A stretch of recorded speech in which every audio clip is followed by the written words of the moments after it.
책의 제목이 예. 그레이트 리세션입니다. 네. 그러니까 개인적으로는 이제 뭐 그레이트 붐이나 네, 네. 뭐 하이 그로스나 네. 이랬으면 더 좋지 않았을까라는 생각은 들지만 네. 이게 그레이트 리세션이라고 하니까 좀 떨리고 무섭기도 한데요. 네. 이게 제목에서 보듯이 내년을 좀 예. 이렇게 리세션으로 좀 보는 것일까요? 네, 맞습니다. 아, 그 제 매년 경제전망서가 나오면 그 네. 경제전망의 앞에 어. 지금 말씀하신 그 제목을 달아요. 그래서 21년 전망서를 낼 때는 포스트 코로나 2021년 경제전망 했었고, 그때의 대주제는 이탈점이었어요. 굉장히 희망적인 표현입니다. 2020년에 팬데믹 국면, 어려운 경제 국면에서 완전히 빠져나온다. 포인트 오브 엑시트, 이탈점이라고 표현했습니다. 네. 그러니까 긍정적인 때도 있지만 지금은 벌써부터 부정적이다라고 느끼실 수 있을 것 같아요. 다만 솔직히 말씀드리면 뭐 다른 데서는 얘기 안 하겠지만 리세션이라고 보고 있는 건 정말 맞습니다. 네. 근데 Great Recession이라는 그 또 다른 형용사를 붙인 건 솔직히 제가 아니라 출판사 네, 리세션 2023년 경제전망 이제 저 연구자적 그 마음으로 그게 맞다. 왜냐하면 경기 침체라는 단어도 사실은 붙이면 안 돼요. 근데 당연히 썸네일에는 경기 침체가 나가야 됩니다. 네. 예를 들어 경기 둔화 그러면 아무도 안 열어요. 그죠? 아, 그런 느낌이군요. 예, 엄격한 의미에서 리세션은 경기 둔화예요. 네. 그레이트 리세션 아닐 가능성이 높습니다. 근데 리세션이라는 단어는 경기 침체가 확실하다 이렇게 이해해 주시면 좋겠습니다. 아, 이렇게 그 네, 썸네일까지 받아들여 주시는. 경기 침체는 확실합니다. 경기 네. 침체는 확실하고요. 네.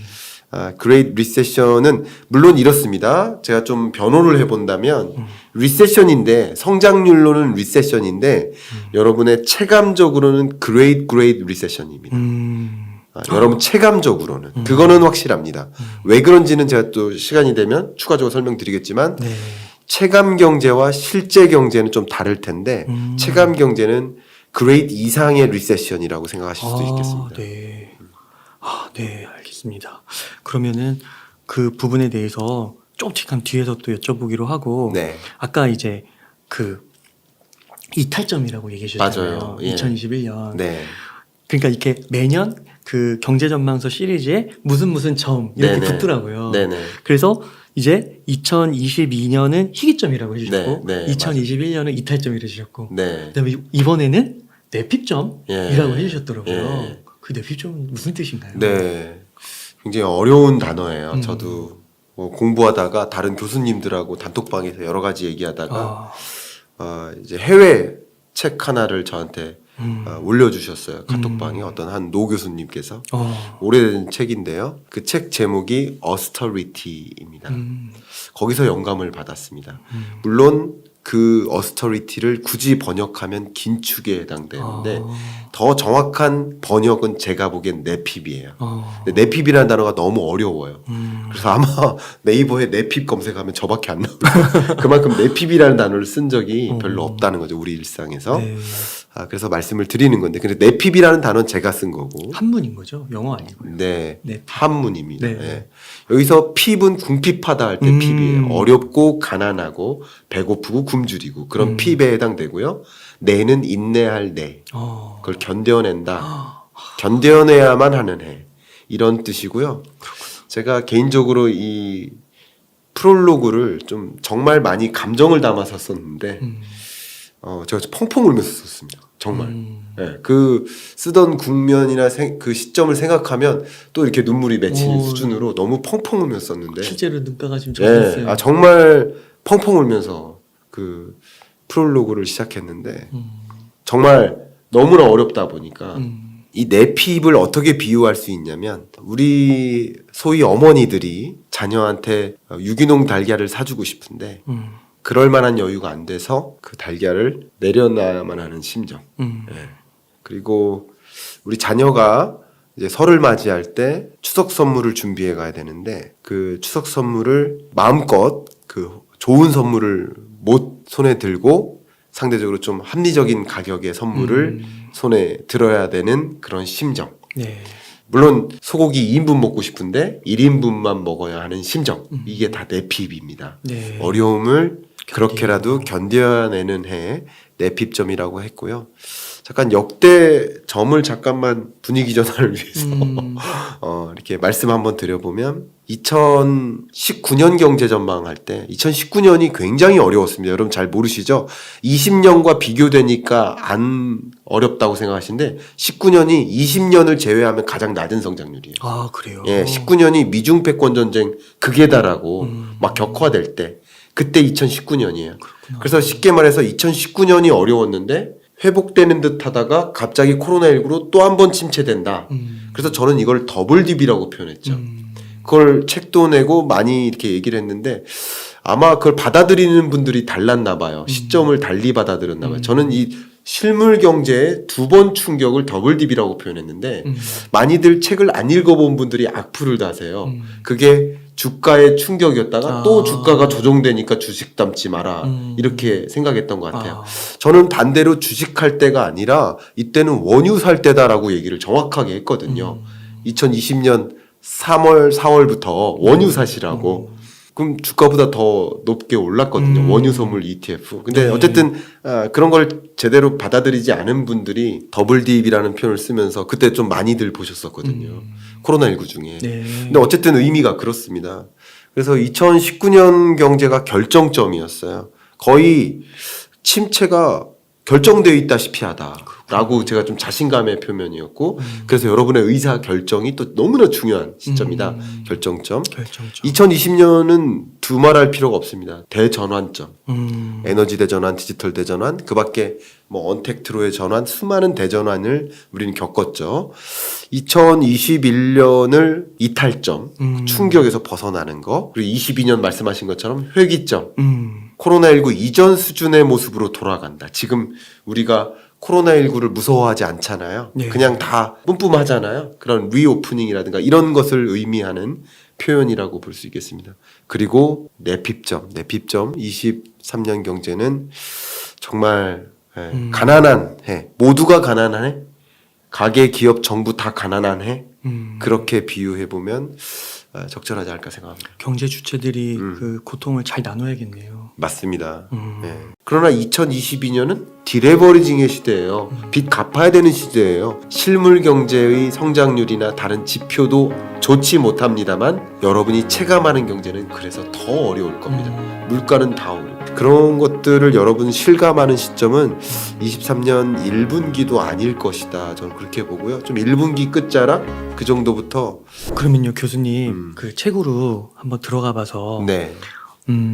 이제 그레이트 리세션 아까 이제 실제 경제와 체감 경제의 다른 거 네. 얘기해 주시면서 네. 그레이트 리세션이라고 또 얘기도 해주셨고 맞아요. 저 책에서 보니까 예. 긴축의 시대가 장기화된다 이렇게 또 말씀을 하셨어요. 네네. 이게 왜 그런 건가요? 네. 일단 우리가 정말 실물 경제의 흐름보다 더 어렵다라고 느끼는 이유는 2020년은 솔직히 말씀드리면 물론 주체마다 다릅니다. 제가 감히 자영업자 여러분들 앞에서 2020년이 덜 어려웠다라고 얘기하면 진짜 길 가다 맞을 겁니다. 근데 그만큼 어떤 주체는 굉장히 힘들었지만 또 많은 월급쟁이 근로자들은 사실은 힘들지 않았어요. 솔직히 말씀드리면. 경제적으로 월급 안 줄었을 경우. 그죠? 네. 특히 내 집을 갖고 있는 월급쟁이다. 그러면 경제적 충격이 없었던 거죠. 근데 경제적 충격이 집중됐던 산업이 몇 개 있어서 경제가 침체됐었는데 침체된 거에 비하면 체감적으로는 덜했을 수도 있어요. 그러니까 체감이 다 달랐던 네. 거예요. 그러니까 김밥 가게 할머니는 문을 닫아야 됐지만 뭐 대기업 근로자, 뭐 공무원들 월급 줄었습니까? 인센티브 받았죠. 인센티브 받았잖아요. 네, 초봉 올라가고. 그리고 뭐 재택근무한다고 해서 교통비도 절감했고요. 맞아요. 경제적으로 나쁘진 않았던 거예요. 특정 계층은 그런 의미로 말씀드린 거지. 어떤 특정 계층은 정말 죽도록 힘드셨을 겁니다. 저 그것도 인정합니다. 다만 23년 경제는 모두가 힘든 경제예요. 근데 실물 경제는 앞에 말씀드렸듯이 둔화의 경로죠. 성장률이라는 관점에서 23년이 2.0에 가까운 잠재 성장률을 크게 밑도는 근래 들어 가장 안 좋은 국면이에요. 경기 침체랑 비교하면 저희가 잠재 성장률이 보통 몇 정도 잡는 거예요? 2.3에서 2.5 정도 됩니다. 그 이하가. 그러니까 아무 이변이 없다면 이 정도 성장해라는 뜻이거든요. 근데 그 잠재 성장률도 밑도니까 어려운 국면인 건 사실이에요. 그래요. 근데 성장률이 2.0이니까 2020년과 비교해 보면 나름 괜찮아요. 사실은 실물 경제라는 관점에서 나름이란 뜻입니다. 이게 좋은 경제는 절대 아닙니다. 근데 여러분들의 체감 경제는 굉장히 어렵습니다. 제가 이걸 왜 어렵다고 할 수 있는지를 설명을 좀 드려보면요. 기본적으로 첫 번째, 실질 소득이 명목 소득과 극명하게 갈리는 국면이에요. 그 그래프를 보셨으면 너무 놀라실 겁니다. 여러분의 그 통장에 찍히는 소득 있죠. 그 소득은 줄지 않아요. 소득은 늘어요. 아, 근데 그게 명목 소득이죠. 네. 가처분 소득이라고 하고 그걸 명목 기준의 가처분 소득이라고 합니다. 근데 그 통장에 찍히는 소득으로 물건을 사려고 가보면 물건의 개수가 줄어들죠. 아, 그게 실질 소득의 개념이에요. 명목 소득은 느는데 실질 소득은 줄어서 그 격차가 벌어지는데 대략 30만 원의 격차가 일어납니다. 그래요? 이게 이제 평균 근로소득자 기준이기 때문에 대략 한 350만 원 번다. 그런데 사실 실질 소득으로 전환하면 10분의 1. 320만 원인 거예요. 어. 예. 그 30만 원 정도의 격차가 벌어지는 거예요. 그러니까 나 자체가 소득이 줄어드는 거예요. 첫 번째. 그리고 두 번째는 제 이자인데요. 이 부분은 제가 어디 유튜브에서 얘기한 적이 없어서 첫 이야기일지 모르겠지만 어제 0.5%포인트 올렸잖아요. 기준금리를. 그럼 0.5%포인트 올리면 자, 기준금리가 결국 기준금리를 반영해서 시중금리가 결정돼요. 여러분 아주 쉽게 말씀드리면 기준금리의 정의는 아주 쉽게만 말씀드릴게요. 정확한 게 아닙니다. 한국은행이 시중은행한테 돈 빌려줄 때 쓰는 금리가 기준금리예요. 이해가시죠? 돈 빌려줄 때 예를 들면 그럼 시중은행은 그 돈을 받아서 사업을 하는 거예요. 이해가시죠? 그렇게 쉽게만 말씀드릴게요. 그럼 기준금리보다 더 보태서 저축하고 보태서 대출해 줄 거 아니겠습니까? 그렇죠. 마진 남겨야 그렇죠. 되니까. 그러니까 당연히 시중금리는 기준금리 더하기 알파죠. 그런데 기준금리가 0.5%포인트 올랐어요. 그러면 그 다음날 혹은 그 다다음 날 정도부터 시중금리가 움직여요. 경향성이 그렇습니다. 그럼 시중금리가 이렇게 올라가는데 0.5%포인트 인상 그것만 가지고 계산을 해봤더니 12조 12조 원의 이자가 증가하는 거예요. 근데 이자 상환액이 근데 12조 이자 상환액이라고 하면 여러분 딱 안 와닿으시잖아요. 1인당으로 해볼게요. 1인당으로 하면 대략 32만 7천 원입니다. 그리고 지난 8월부터 8번 금리 인상을 단행한 거거든요. 지금 현재. 네. 그렇게 해서 총 2.5%를 올린 거예요. 0.5에서 2.5%포인트를 올린 겁니다. 그래서 3%가 된 거죠. 현재 기준으로. 그 3% 기준금리로 이렇게 올리는 과정, 그 동안에 이자 상환액이 또 얼마나 늘었나 궁금하시잖아요. 계산했거든요. 163만 5천 원입니다. 다시 말씀드리면 나의 소득이 있는데 사실 이 실질 소득은 줄고 있고 그리고 소득의 많은 비중을 이자 상환하는 데 써야 되고 그 밖에 물가는 여전히 계속 오르고 가스요금, 전기요금 계속 오르고 그러니까 이런 것들이 하다 보면 우리는 사실상 더 가난해지고 있다라고 볼 수 있고요. 급격하게 가능해지는 이거는 오로지 소득만을 가지고 여러분께 설명드린 것뿐이고 소득이 아니라 자산이라는 관점에서 생각해봐도 예를 들어서 나는 소득이 0이지만 고자산가 100억 자산가도 있어요. 대부분 부동산으로 갖고 계시죠. 근데 이런 분들의 자산 가치도 조정되는 국면이잖아요. 그러면 자산가들이 소비할 수 있나요?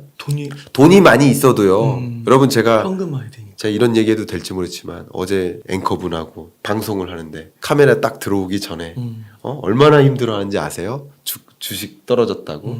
여러분 알만한 경제방송 진행하는 간판 아나운서 앵커분들 주식 투자해가지고 너무 힘들어요. 자, 그러면 이런 분들 식사하면 당연히 저보다 선배니까 사주셔야 되는데 제가 내야죠, 당연히. 왜요? 자산 가치가 급격히 떨어져서 그런 거예요. 근데 제가 이 말씀 드린 김에 이런 말씀도 드리고 싶어요. 뭐 대표적인 예인데요. 여러분 한번 생각해 보세요. 그 자리에서도 제가 언제까지 좀 기다리세요라고 해도 이미 주식 투자했던 그 자금을 이미 물렸으니까 본전 찾을래라고 하면서 기다리세요. 그게 합리적인 투자인가를 다시 한번 생각해 보시고 그 와중에 긍정적인 사인 뭔가를 찾으시더라고요. 그래도 삼성전자가 뭐 했잖아. 하이닉스가 이렇게 했잖아. 뭐 중국에서 뭘 조치를 철회했잖아. 긍정적인 사인을 찾는데 마치 코끼리 다리에 매달려서 발을 보고 있는 모습과 다름이 없는 거예요. 네. 이렇게 자산 가치가 조정되면 소비하고 싶겠습니까? 아니죠. 소비할 수가 네. 없어요. 소득이 유지되거나 혹은 늘더라도 오늘 주식 얼마 벌었어 그러면 아직 수익 실현 안 했어도 기분 좋아서 내가 살게 이게 되는데 내가 살게가 안 되는 거예요. 서로. 위축되는 거죠. 그럼요. 그러니까 부동산 가격 조정되고 주가도 좋지 않고 이자는 계속 부담되고 더군다나 영끌에서 뭐 투자하신 분들은 정말 심각합니다. 지금 굉장히 심각한 국면에 놓였습니다. 예, 이런 것들인 거죠. 결국 이런 모든 제가 얘기한 어려운 국면 중에 대부분이 경제의 국면을 보지 않고 투자한 거예요. 돈 빌려야 될 때 빌려야 되는 거고 돈 갚아야 될 때는 갚아야 돼요. 2020년은 레버리징의 시대예요. 금리 떨어지는 시대. 영끌에서라도 집 사는 시대예요. 그러나 2022년은 아니죠. 디레버리징의 시대예요. 빚 갚아야 되는 시대예요. 가장 좋은 재테크가 빚 갚는 거라는 거죠. 그런 관점에서 정말 모두가 어렵죠. 그러니까 내핍인 거고요.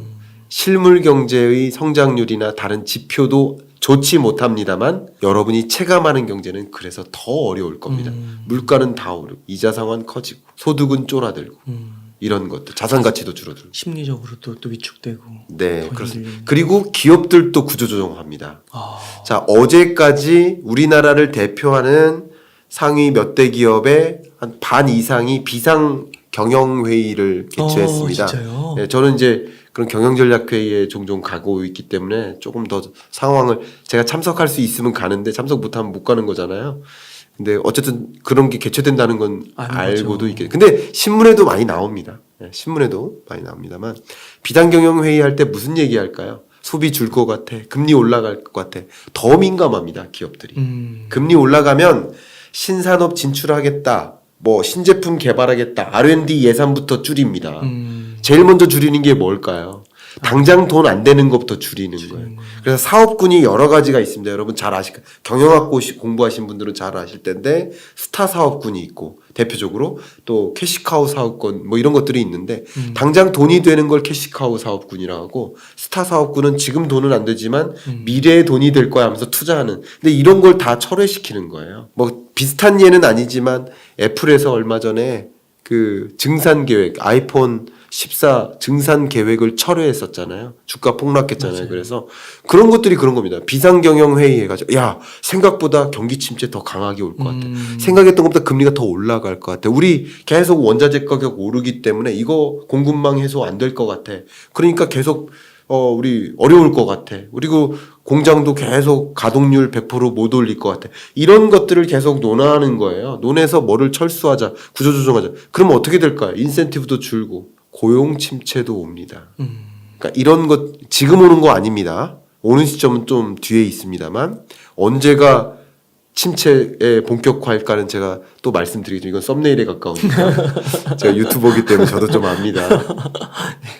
그런 시점, 네, 그런 시점을 왜냐하면 미리 말씀드리면 고용 충격이 와야 정말 우리 경제 어렵다라는 걸 실감해요. 네. 자, 경상수지 적자 문제죠. 무역수지 적자 6개월 연속 적자 IMF 외환위기 이후 처음 문제죠. 무역 적자 최고 수준 역사상 최고 수준 문제죠. 고환율 고금리 다 문제예요. 다 문제밖에 없어요. 근데 다 체감 안 가잖아요, 여러분. 근데 체감 가는 것이 충격일 때 진짜 충격이거든요. 근데 그 체감 가는 것은 고용입니다. 주변에서 일자리가 정말 없다라고 아우성이고 실업률이 갑자기 급등하고 그런 국면일 때 경기 침체가 실감될 텐데 적어도 23년 1분기까지는 고용 침체를 경험하지 못합니다. 원래 고용이 경기 후행적이에요. 그리고 20년 팬데믹처럼 급격히 움푹 패였다가 돌아가는 거는 고용 침체가 당장 올 수도 있어요, 상대적으로. 근데 지금처럼 L자형 침체야, 이런 걸. L자형. 장기 침체. 이런 국면으로 치닫게 될 때는 고용을 당장 해고할 수도 없고, 좀 희망 퇴직을 좀 조성하고, 그런 과정이 지금 당장 일어나지 않아요. 천천히 일어납니다. 한번 생각해 보세요. 그러니까 퇴직이 쉬운 게 아니잖아요. 자발적 퇴직이면 몰라도 그렇게 구조조정의 성격을 갖고 퇴직 절차를 갖게 만들려면 상당한 시간이 걸립니다. 그러니까 그런 것들이 상대적으로 정말 지금 이자도 못 갚겠다라고 영업이익으로 이자 상환이 어렵다라고 선언하는 그 기업들이 10곳 중에 3곳 이상입니다. 아, 그래요. 예, 근데 지금 이자가 제일 높은 수준이 아니에요. 22년 말에 올라가고 23년에 더 올라갑니다. 이런 구조 속에서 기업들이 어렵고 부담이니까 소위 좀비 기업들부터 퇴장하고 또 대기업들도 그런 전략적으로 투자했던 스타 사업군 같은 거 이런 걸 철회하고 R&D 예산 줄이면 R&D 인력 자리가 줄겠죠. 특히 계약직 R&D 인력은 계약 기간이 종료되면 끝나는 거예요. 그러면 12월에 계약 기간 종료되고 아니면 내년 3월까 계약 기간이라는 게 있기 때문에 경기 후행적이라는 거예요. 한 가지 이유이. 그죠? 그리고 정규직도 마찬가지. 퇴사하는 절차가 있잖아요. 당장 나오는 게 아니거든요. 유예 기간이라는 게 있고 뭐 굉장히 복잡하지만 그런 것들을 여러분 실감하는 시점은 23년 1분기도 아닐 것이다. 저는 그렇게 보고요. 좀 1분기 끝자락 그 정도부터 안타깝지만 그런 것을 좀 더 실감할 수 있을 것이다 생각합니다. 1분기 끝자락이요. 네, 2023년 23년 1분기 끝자락부터는 한 3월, 4월 정도부터는 그런 것들을 더 실감하실 수 있을 거라고 생각이 됩니다. 아, 그렇군요. 네, 그러니까 이런 일들이 이제 앞으로 좀 예견되는 게 아무래도 금리 네, 금리 요소가 조금 중요한 요소이고 네, 앞으로 인상이 계속해서 남아있기 때문에 네. 그 충격이 점점 더 짙어질 것이다. 네, 이렇게 생각하면 될까요? 그렇습니다. 제가 제 채널에서 가계부채 문제를 다뤘었고요. 저는 2013년, 14년, 2년 동안은 우리 웅달님이 막 여러분들 뵙고 인터뷰하고 하면서 2년을 보낼 때 음. 저는 그 2년을 가계부채만 봤어요. 정말로. 예. 그래서 예를 들어 구글에 가계부채 김광석 하면 그런 보고서나 자료들이 막 나올 겁니다. 흔적들이 있을 겁니다. 와. 근데 그 동안은 제 가계부채만 봤어요. 아마 제 정확한 기억은 아니지만 14년 뭐 이 정도 됩니다. 그 즈음에 이 2년이 제가 담당한 그 변수가 가계부채였어요. 근데 가계부채가 총량적으로는 위기가 안 올 것이다라고 표현을 했었거든요. 제 채널에서 얼마 전에. 네. 근데 그걸 좀 반감을 갖더라고요. 왜냐하면 많이들 가계부채 폭탄 해가지고 썸네일에 막 그려놓고 언론사들도 여러분 가계부채 폭탄 이렇게 안 하면 누가 그 기사 봅니까? 폭탄이라고 폭탄 그림을 같이 그려놔야 그걸 클릭한단 말이에요. 맞잖아요. 맞아요. 시한폭탄. 예. 그러니까 그 언론사들의 그런 좀 강한 표현들 때문에 가계부채가 뭐 폭탄 난다. 그게 우리 경제 뭐 이런 문제를 걸림돌이 될 것이다. 이런 표현을 하는데 사실은 2,000조 원 혹은 1,900조 원의 가계부채 문제가 아니에요. 많이들 오해하시더라고요. 1,900조가 다 터지는 게 아니에요. 근데 1,900조, 2,000조가 터질 것처럼 이렇게 얘기하는 거예요. 사실은 총량적으로만 접근하면 가계부채 2,000조 문제야. 이렇게 자꾸들 특히 정치인들이 그렇게 얘기하시죠. 이거 어떻게 할 거야? 막 이런 식으로. 그죠? 청문회에서. 근데 생각해보세요. 가계부채 규모는 줄어요.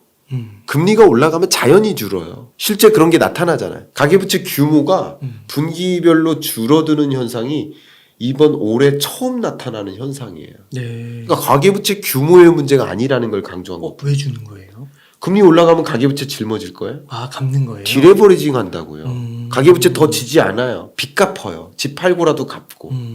그러니까 다 상환하는 데 집중하고 다른 투자 안 하고 빚 갚고 주식 지금 그런 모습이 주식 계좌 나타나고. 빼고 예. 가계부채 규모가 주는 일이 나타나요. 제가 그래서 가계부채 총량의 문제가 아니다. 근데 가계부채 문제 없다는 얘기가 아니라 문제가 있을 수 있는데 첫 번째 이유는 가계부채를 가지고 가계부채 그러니까 원금과 이자를 상환해야 되는데 상환하지 못할 때 문제잖아요. 그 못하는 순간이 언제냐면 집값이 폭락할 때입니다. 예, 폭락할 때예요.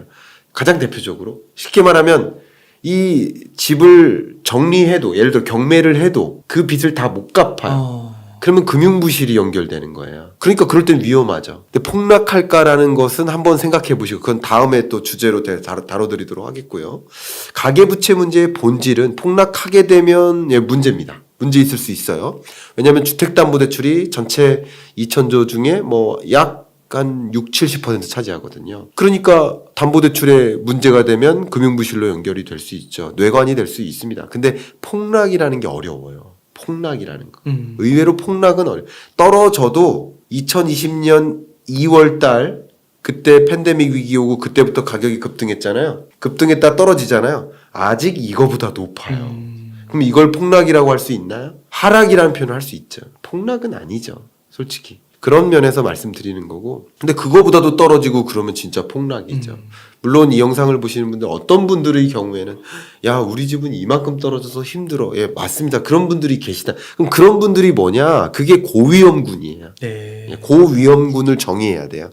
근데 고위험군의 정의가 첫 번째 다중채무자라는 조건이 있어야 돼요. 그러니까 빚을 3가지 종류 이상 갖고 있으면 다중채무자라고 합니다. 근데 다중채무자이면서 다 고위험군은 아니라 다중채무자이지만 저소득층이면 고위험군에 들어가요. 또 다중채무자이면서 저신용등급이면 고위험군에 들어가요.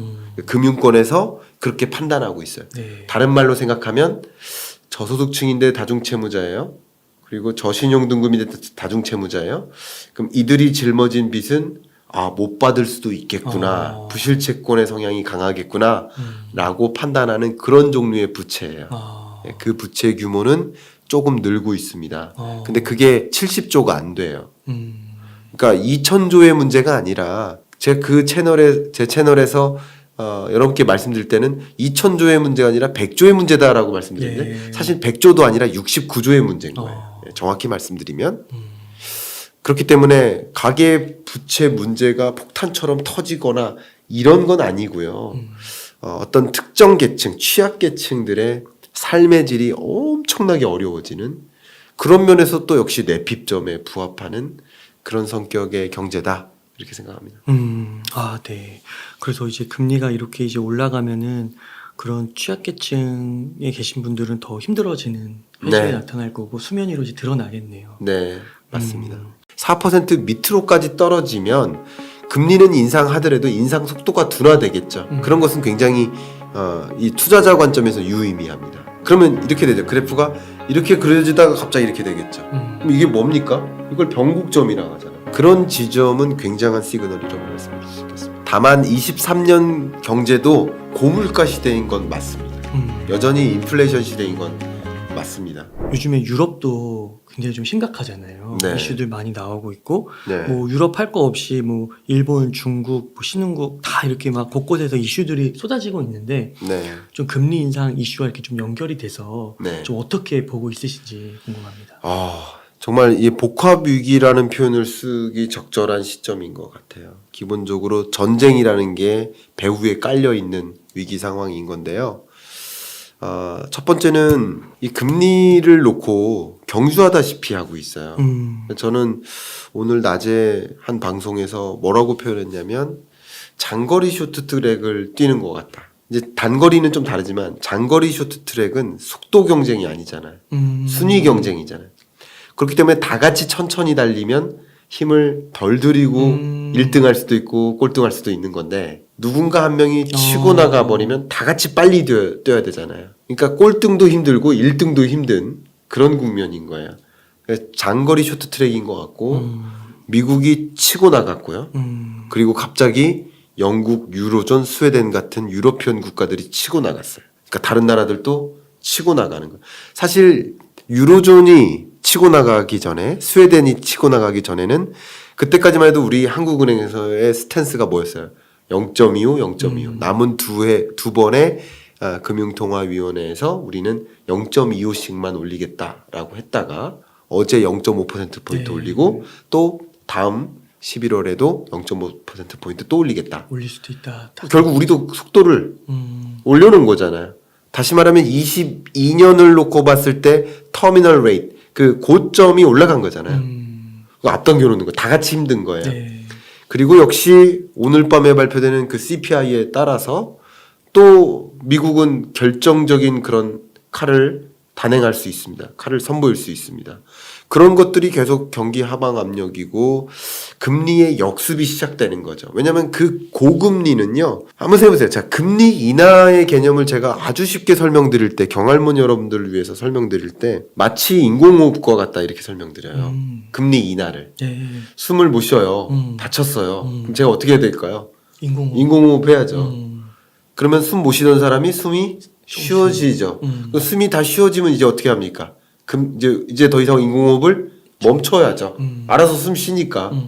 알아서 숨 쉬고 있는데 계속 인공호흡하면 그만하면 이러겠죠. 그죠? 그게 인공호흡이에요. 그러니까 팬데믹 위기 때 경기 침체 왔고 경기 침체를 극복하기 위해서 경기를 부양시키기 위해서 금리 인하를 했던 거예요. 그죠? 혼자 그 경제가 숨을 못 쉴 때 숨을 쉬게 만들어주는 거죠. 그런데 21년 우리나라가 먼저 금리를 인상한 것은 물가 잡겠다고가 아닙니다. 경기가 이제 회복되고 있으니 우리 금리 인상해도 돼. 숨을 쉬니까 인공호흡 멈추자 이거예요.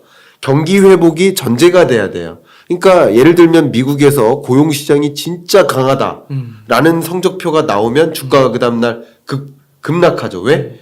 강하면 강할수록 금리 인상 더 해도 된다는 뜻인 거예요. 그래서 급락하는 거예요. 네.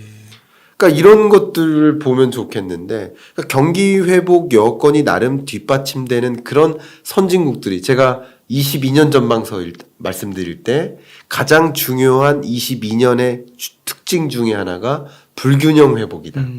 선진국들은 회복되는데 개도국들은 못 회복된다. 라고 말씀드렸죠. 네. 이게 백신 보급 접종률이 달라서 그래요. 어제 그저께 IMF의 경제전망 보고서 나왔는데 거기서 보고서에서 뭐라고 이야기했냐면 아프리카의 접종률은 아직까지 25%가 안 돼요. 아, 진짜요? 그러니까 우리나라는 100%가 넘었죠. 2번 접종하니까 200%에 가깝고 300%가 넘을 수도 있죠. 3번 접종자까지. 제가 최근 접종률을 아예 확인 안 했습니다. 이미 그만큼 회기점이에요. 코로나19 이전 수준으로 우리의 마인드가 돌아온 거예요. 백신 접종률 이런 거 확인 안 해요. 확진자 몇 명 뉴스가 아니에요. 코로나19는 이제 더 이상 뉴스가 아닌 거예요. 네. 무뎌진 거예요. 무뎌진 거. 그러네요, 진짜. 맞잖아요. 그래서 회기점이라고 표현한 거예요. 코로나19 이전 수준으로 온 거죠. 다만 아직도 그런 마스크 규제나 규제가 있기 때문에 마스크를 쓸 뿐이지 아마 많은 분들은 마스크 벗고 싶을 겁니다. 그렇죠? 그런 의미에서 말씀드리는 거고요. 그런 관점에서 불균형하게 회복됐으니까 선진국은 금리 인상할 수 있는 거예요. 그래서 선진국들이 금리 인상 치고 나가는 겁니다. 근데 특히 미국이 엄청나게 회복됐었거든요. 미국이 먼저 치고 나가는 거예요. 그리고 더군다나 물가라는 엄청난 숙제가 등장하니까 베이비 스텝 안 하고 엄청난 빅 스텝, 자이언트 스텝을 한 거예요. 근데 보니까 유로존도 마찬가지인 거예요. 유로존도 22년 경제 성장률로 보면 굉장히 압도적으로 좋습니다. 유로존이. 근데 이 유로존 같은 경우는 인플레이션 압력이 지금은 미국보다 더 커졌어요. 심지어 미국보다 커졌어요. 영국도 마찬가지. 네. 특히 러시아에 대한 에너지 의존도가 높은 유로피언 국가들일수록 이 인플레이션 압력이 너무 커져서 금리를 인상 그렇게 해야만 스웨덴도 1%포인트를 울트라를 해야만 한다고 판단한 거예요. 이렇게 하다 보니까 우리도 같이 더 빅스텝 하게 되는 거고. 근데 이런 와중에 일본은 그러니까 다 같이 그러면 좋은데 이런 와중에 일본은 2%대 물가 상승률이에요. 왜 그러냐면 일본은 원래 마이너스 물가 상승률이었거든요. 나름 많이 올라갔는데 땡큐 물가 상승률인 거예요. 그러니까 금리 인상할 이유가 있어요, 없어요? 없죠. 중국은 이 와중에 경기 침체예요, 지금. 물가가 더 중요한 게 아니에요. 대봉쇄하고 지금 난리도 아니죠. 경기 부양이 더 중요한 숙제니까 금리를 인하하는 완화 정책을 여전히 유지하고 있어요. 그러니까 이런 과정에서 아예 경기 침체나 강달러나 이것으로 인해서 자금이 유출되는 거 그걸 걱정하는 그런 신흥개도국들 얼마나 힘들까요? 엄청 힘들죠. 엄청 힘들죠. 지금 그래서 신흥국 외환위기 가능성이 높아졌고 이미 신흥국 외환위기가 등장했죠. 그죠? 터진 것도 예, 있죠. 스리랑카, 방글라데시 구제금융 신청했잖아요. 외환위기 등장했고 그래서 제가 6월 달에도 그 외환위기가 발생할 수 있고 외환위기가 발생하면 그 위험이 다른 신흥국으로 전이될 수 있다. 더군다나 중국과 일본 얘네들이 완화적인 스탠스를 유지하기 때문에 아시아라는 그 덩어리를 놓고 봤을 때 투자자들 입장에서 얘네 아시아 통화의 가치가 많이 떨어지네. 왜냐면 엔화와 위안화가 절대적으로 기여도가 높으니까 아시아를 그렇게 평가하는 거예요. 그러니까 자금 유출이 더 많이 일어나고 우리나라도 같이 묶여서 돈 이탈하는 거예요. 그럼 외환 위기가 가능성이 점증되고 있는 국면이란 거죠. 그러니까 이번에 정말 이런 일이 있을 수 있나라는 것들이 자꾸 벌어지고 있는데 유엔에서 맞아요. 그러니까 뭐 미국이라고는 표현 안 했지만 특정 국가가 금리 인상 이렇게 하면 안 된다. 네. 왜 그랬을까요? IMF는 다 같이 공조해라라고 했어요. IMF는 어제 그저께 다 같이 긴축적 스탠스를 유지해야 된다. 재정 정책조차도 완화적이면 안 된다. 이건 약간 영국을 겨냥해서 얘기한 것 같아요. 영국이 감세 정책 발표했었거든요. 그런 거 하지 마라. 다 긴축으로 해서 물가를 먼저 잡아라. 연준의 의견하고 똑같아요. 근데 유엔은 왜 이런 표현을 했을까요? 아무래도 약자들 국가들을 우선시하지 않나요? 맞아요. 네. 그러니까 유엔이라는 그 국제기구 성격 자체가 이제 선진국 중심보다는 제3세계를 보호하기 위한 그런 입장이기 때문에 그래 너네들이 그렇게 치고 올라가고 우리는 아직 회복이 안 됐었는데 너네들은 회복됐다고 금리 인상 그렇게 하니까 경기 침체 와도 된다라고 하면서 금리 인상 하니까 그럼 너네들은 좋겠지만 우리 신흥국들은 진짜 난리도 아니다. 이 얘기를 한 거야. 외환위기 가능성이 더 점증되고 취약해진다. 그러니까 이런 국면의 모습들이 세계 경제의 흐름이고요. 근데 계속 안타깝지만 에너지 위기, 에너지 크라이시스라고 표현하죠. 에너지 위기가 오니까 fertilizer crisis라고 표현합니다. 비료 위기가 와요. 왜냐하면 이 에너지로부터 요소를 추출해서 비료를 만들어요. 요소수도 만들지만 석탄, 천연가스, 그리고 석유 이런 걸로부터 요소를 추출합니다. 근데 에너지 가격이 오르니까 당연히 비료 가격이 올라요. 그러면 식량 가격이 오르죠. 그럼 식량 가격, 그러니까 밀, 콩, 옥수수 같은 이런 농산물 가격이 오르죠. 오르면 당연히 사료값이 오르죠. 사료값이 오르니까 고기값이 오르는 거예요. 왜냐하면 우리나라가 세계 7위 곡물 수입국인데요. 왜 수입하냐면 여러분 몽골 한번 가보시면 몽골 제 영상 보셨죠? 몽골에서 찍었습니다. 예. 그 몽골 가시면 5천만 마리의 양이 있는데 5천만이요? 5천만. 예. 와. 뉴질랜드 8천만. 와. 이런 나라들은 다 방목이에요. 풀 뜯어 먹어요.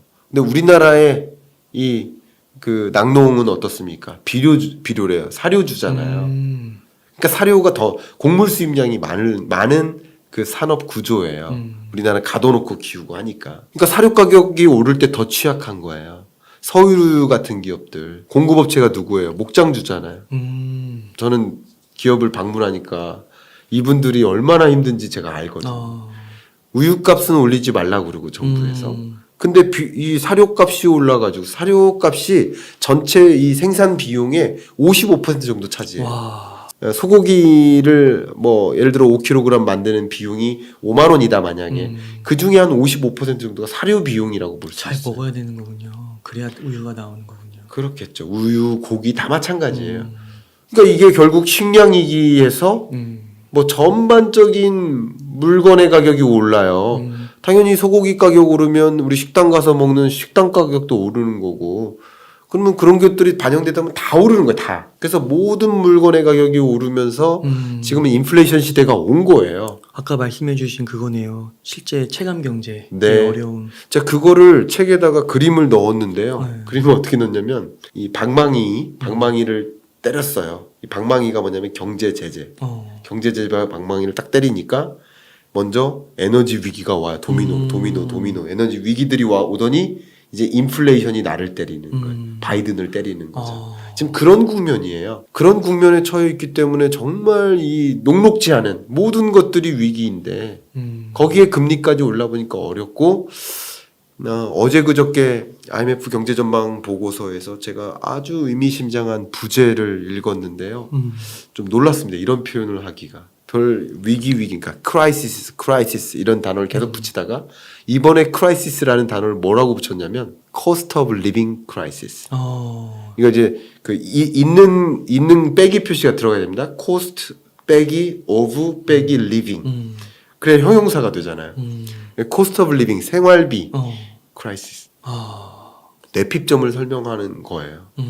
그죠? 네. 어제 그저께 나왔지만 그것도 제 생각을 많이 보조해 주더라고요. 그런 만큼 어려운 국면에 치닫게 된다는 것이죠. 딱 설명을 해주시니까 이게 진짜 어려움이라는 게 공감이 되면서요. 요즘에 좀 뉴스를 보니까 그래서 그런가 이게 힘들어지면 개별적으로 각자 도생 한다고 하잖아요. 네, 그 네. 용어가 계속 나오는 것 같아요.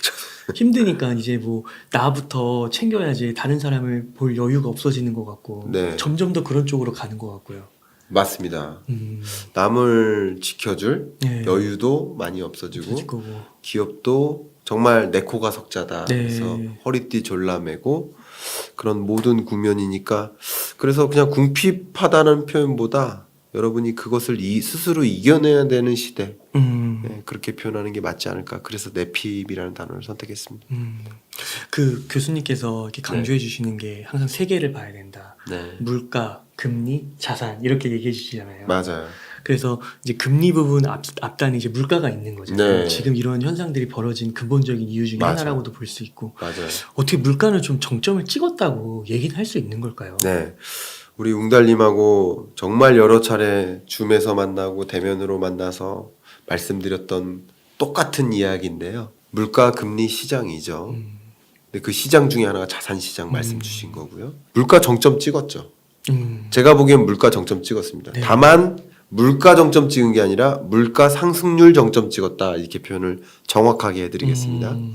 물가 상승률은 이미 7월 달이 정점이었다라고 생각을 하고요. 그리고 정점 찍고 떨어지고 있는 국면이다 이렇게 보고는 있습니다. 더 올라가진 않겠다라고 보고 있습니다.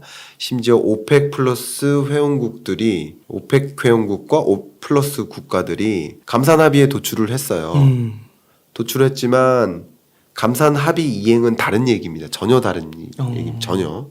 감산 합의 이행이 어려워요. 굉장히 어려운 일인 겁니다. 말씀드렸듯이 한 20여 개 국가가 감산 합의 합시다 이렇게 약속을 했는데 결국 각자 도생이라는 관점에서 각각의 국가들은 어떤 생각을 할까요? 19개 국가가 다 감산해 주겠지. 그러면 나만 증산하면 가격 올라가고 돈 많이 이런 생각하고 있어요. 네. 감산 합의의 의미가 그거예요. 제가 그 감산 합의서를 봤는데 정말 죄송합니다. 이렇게 허접한 서류를 처음 봤어요. 정말 허접합니다. 오탈자가 왜 이렇게 많아요? 아, 그래요? 한 장인데 IMF 보고서처럼 뭐 300페이지도 아닙니다. 예? 예를 들어서 그 천단위 소수점, 천단위 쉼표가 있잖아요. 천단위 쉼표가 있는 것도 있고 없는 것도 있고. 저 그런 거 되게 민감하거든요. 숫자를 많이 보니까. 되게 웃깁니다. 그렇구나. 웃긴데 감산 합의를 도출했어도 감산 합의 이행이 좀 다른 이유예요. 그래서 오늘 아침 새벽에 이제 미국 시간 기준으로 12일 저녁입니다. 우리나라 시간으로는 13일이죠. 맞나요? 13일? 맞죠? 네, 맞네요. 또 틀린 얘기하면 안 되니까. 그러니까 미국 날짜 기준으로 12일 저녁, 우리나라 날짜 기준으로는 13일 오전에 미국 에너지정보청이죠. EIA 전망치를 봤는데 감산 합의한 걸 알면서도 국제 유가가 그렇게 상향 조정되지 않았습니다. 네, 그런 것들을 보면 역시 물가 정점 찍었다라는 말에 동의할 수 있는 대목이 있고요. 네. 두 번째 좀 중요한 게 제가 계속 똑같은 말씀 드렸는데 수입 물가예요. 미국도 수입 물가가 자국 소비자 물가를 결정하고 우리나라도 역시 수입 물가가 소비자 물가를 결정하는데 수입 물가 상승률이 대략 평균적으로 3개월 정도 선행합니다. 결국 우리나라가 수입해오는 그 수입 물가 가격 그게 제조되고 유통되고 소비하는데 그때 걸리는 시간이 한 3달 정도 되니까 통상적인 경우 그렇습니다.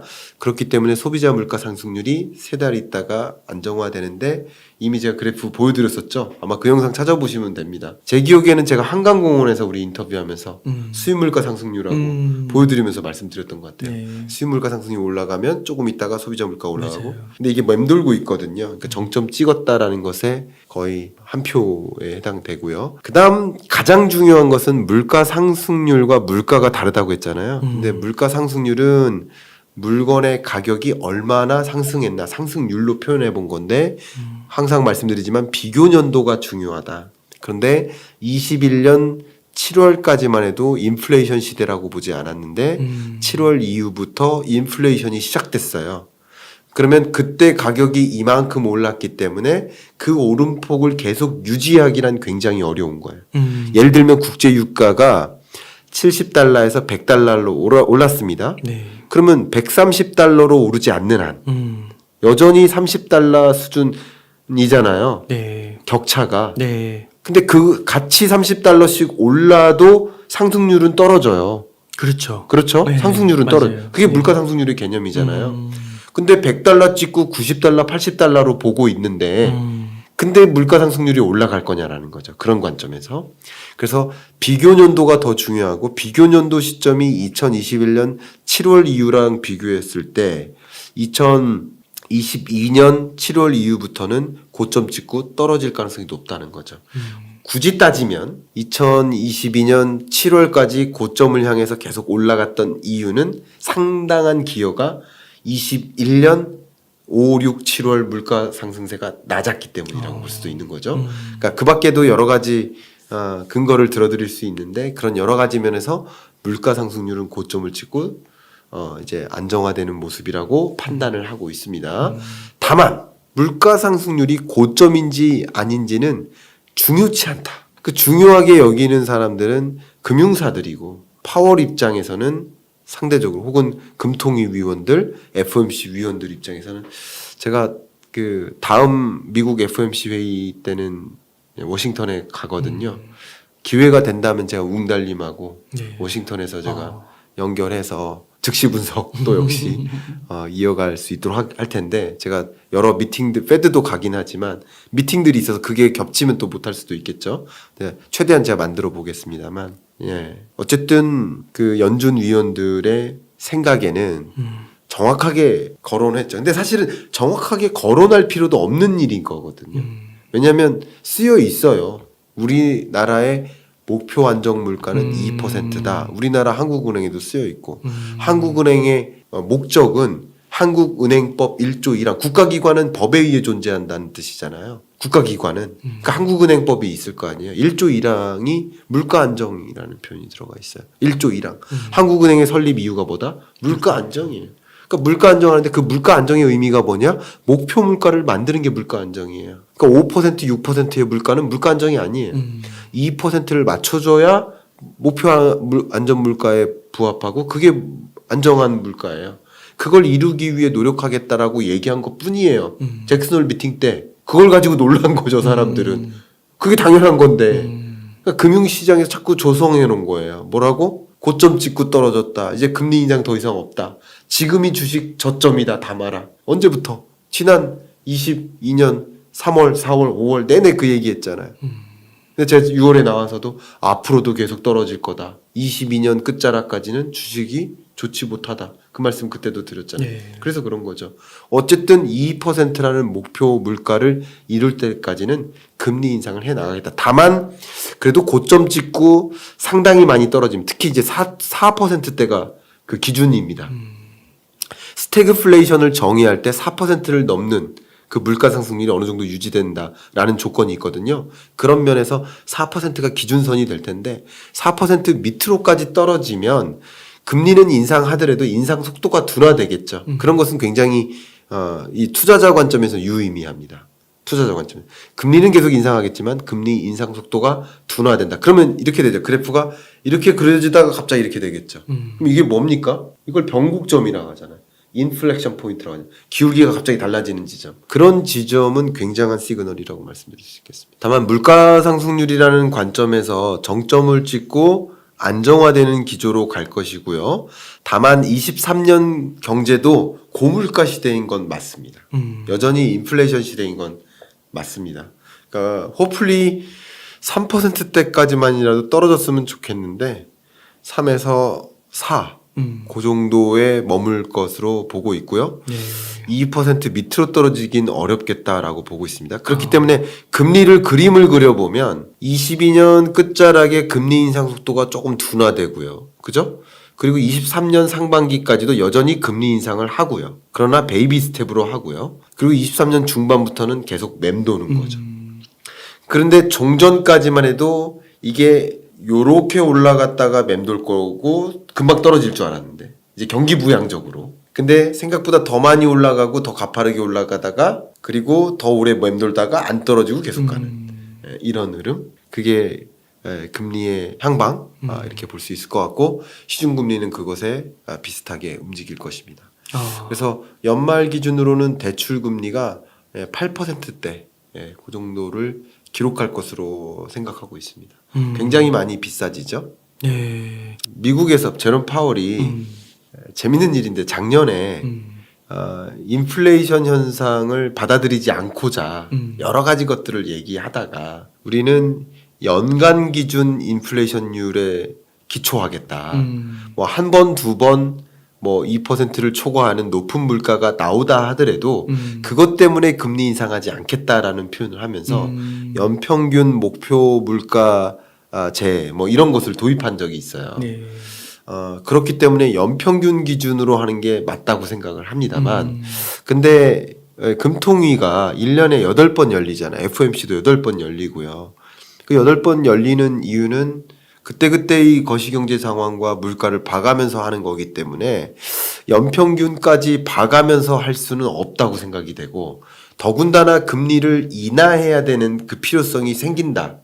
지금처럼 어려운 경제라는 것을 경기 침체라는 것을 용인해 가면서 금리 인상을 단행했기 때문에 물가가 정말 빨리 안정화됐다라는 사인을 확인할 거면 연평균 목표제를 가지고 대입할 것이 아니라 당장이라도 빨리 금리 인하해서 경기 부양시켜야 되겠다라고 생각할 겁니다. 여러분이 연준 위원이라고 생각해 보세요. 물가도 중요하고 경기 부양도 중요한데 일단 경기 부양이라는 이 토끼를 놓친 채 물가 잡겠다고 열심히 달려나가고 있는데 물가는 잡았습니다. 그럼 이제 뭐 해야겠습니까? 빨리 달려가서 그렇죠. 경기를 잡아야 되지 않겠습니까? 그래서 빨리 금리 인하를 가져가기 위해서라도 연평균 기준보다는 월간 기준으로 판단할 것이라고 생각이 됩니다. 물론 이제 그것을 판단하기 위해 여러 가지 원자재 가격의 동향이라든가 수입 물가의 동향이라든가 뭐 달러 환율의 동향이라든가 이런 걸 봐가면서 우리나라 이제 물가 잡힐 수 있는 거겠구나. 금리 인상 안 해도 되겠구나. 이렇게 판단할 수 있겠죠. 그러면 그게 전년 대비로 지금 이제 8%대가 나오는 건데 네. 전년 대비로 그게 4%까지로 보는 건가요? 물가가요? 네. 예, 맞습니다. 물가 상승률이 전년 대비했을 때 23년 상반기는 뭐 4%대 그리고 23년 하반기는 뭐 3%대 요 정도로 안정화될 것으로 생각을 하고 있습니다. 너무 많은 변수들이 있기 때문에 제가 쉽사리 이렇게 쉽게 말씀드리긴 어렵지만 지금의 스탠스에서는 다른 이변이 없는 한 그런 시나리오로 가지 않겠느냐라고 판단하고 있습니다. 진짜 그 물가가 그 4% 3%뭐 그런 수준으로 이게 잘 귀결이 되지 않는다고 하면은 상당히 고점에서 기준금리가 계속 횡보할 수도 있겠고 심지어 더 오를 수도 있겠네요. 만약에 잡히지 않는다고 하면. 다만 제가 이런 건 너무 쉬워서 예언해 볼 수도 있겠는데 내년 최저 물가 상승률을 기록하는 월 그거는 23년 7월이 될 것이다. 왜요? 그럼 7월이 될 것이고 그것은 8월에 확인할 수 있을 것이다. 그러겠네요. 예. 22년 7월이 예. 피크였으니까. 그러니까 이게 기저효과를 무시할 수가 없어요. 이런 지표들이 전년 동월 대비 비교하는 거기 때문에 그래서 이게 결국은 이 CPI를 계산하는 게 지수화돼요. 지수화에 대해서 뭐 100 몇 뭐 이렇게 기록이 돼요.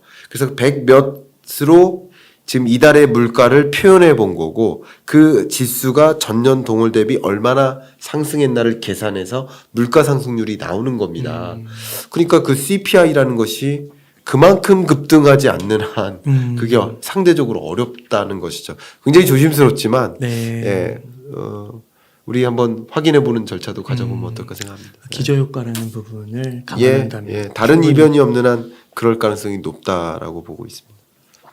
그러니까 내년 1년이 이제 그런 물가를 잡느냐 잡지 못하느냐 그걸로 인해서 이제 힘든 시기가 얼마나 또 길어질 수 있느냐 이런 거를 이제 고민할 수 있겠고 근데 또 말씀해 주신 것처럼 이제 뭐 기저효과나 이런 걸로 봤을 때는 그래도 4% 3% 이렇게 갈 수 있는 가능성이 보이는 거고요. 그렇습니다. 맞습니다.